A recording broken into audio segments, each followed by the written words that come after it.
સુરત નાસિરનગર વિસ્તારમાં થયેલા કહેવાતા ભૂતિયા ડિમોલિશન મામલે હવે નવો વળાંક આવ્યો છે. ઘટનાના 11 દિવસ બાદ સ્થાનિક તંત્રએ મૌન તોડતા મોટો ખુલાસો કર્યો છે. મનપાના અધિકારીઓએ આ ડિમોલિશનને કાયદેસર ગણાવતા પોતાનો પક્ષ રજૂ કર્યો છે. સેન્ટ્રલ ઝોનના એડિશનલ સિટી ઇજનેર આશિષ નાયકે આ અંગે મોટું નિવેદન આપ્યું છે. તેમણે જણાવ્યું કે રોડ ખુલ્લો કરવાની કામગીરી અને તે માટે પોલીસ બંદોબસ્ત માંગવાની કાર્યવાહી મનપા દ્વારા જ કરવામાં આવી હતી. અધિકારીઓના જણાવ્યા અનુસાર 30 મીના રોજ પાલિકાની ટીમ ડિમાર્કેશન અને રોડ ખુલ્લો કરવાની કામગીરી માટે ગઈ હતી. તમામ કાર્યવાહી મનપાના હક અને નિયમો અનુસાર જ કરવામાં આવી હતી. સુલેહ શાંતિનો ભંગ ન થાય તે માટે અગાઉથી પોલીસને જાણ કરવામાં આવી હતી. ત્યારબાદ જ આ કાર્ય હાથ ધરવામાં આવ્યું હતું. આ નિવેદન બાદ હવે સ્થાનિક લોકો અને રાજકીય પક્ષોમાં અલગ અલગ પ્રતિક્રિયાઓ જોવા મળી રહી છે. મામલો હજુ શાંત નથી થયો અને આગળ શું થાય છે તે જોવાનું બાકી છે. હું આશિષ નાયક, એડિશનલ સિટી ઇજનેર, સુરત મહાનગરપાલિકાના સેન્ટ્રલ ઝોનના વડા અધિકારી તરીકે નાસિરનગર વિસ્તારમાં કરવામાં આવેલી કાર્યવાહી અંગે છેલ્લા કેટલાક દિવસોથી વિવિધ સોશિયલ મીડિયા પ્લેટફોર્મ, કેટલાક સમાચાર માધ્યમ અને અન્ય માધ્યમો દ્વારા પ્રસારિત કરવામાં આવેલ ભાવનિક માહિતી અંગે જણાવું છું કે નાસિરનગર તરીકે ઓળખાતા વિસ્તારમાં સુરત મહાનગરપાલિકાની ટીમ તારીખ 30/5/26ના રોજ ડિમાર્કેશન અને રોડ ખુલ્લો કરવાની કાર્યવાહી માટે ગયેલ હતી.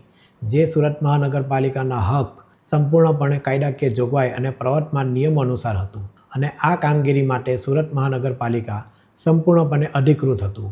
જે કાર્યવાહી દરમિયાન સામાન્ય સુલેહ અને શાંતિ જળવાઈ રહે તે માટે પોલીસ વિભાગને રૂટીન જાણ કરીને જરૂરી સહયોગ પણ પ્રાપ્ત કરવામાં આવ્યો હતો. આ સમગ્ર પ્રક્રિયા સંબંધિત દસ્તાવેજ, પુરાવા અને સ્થળ પરની હકીકતોના આધારે હાથ ધરવામાં આવી હતી.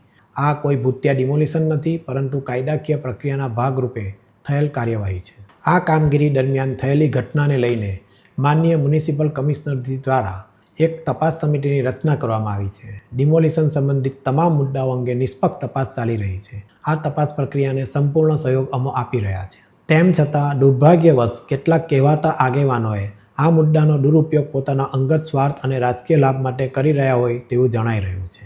માટે સોશિયલ મીડિયા ઇન્ફ્લુએન્સરો તથા બિનઅધિકૃત મીડિયા દ્વારા અધૂરી, એકતરફી અને ભ્રામક માહિતી પ્રસારિત કરવામાં આવી રહી છે.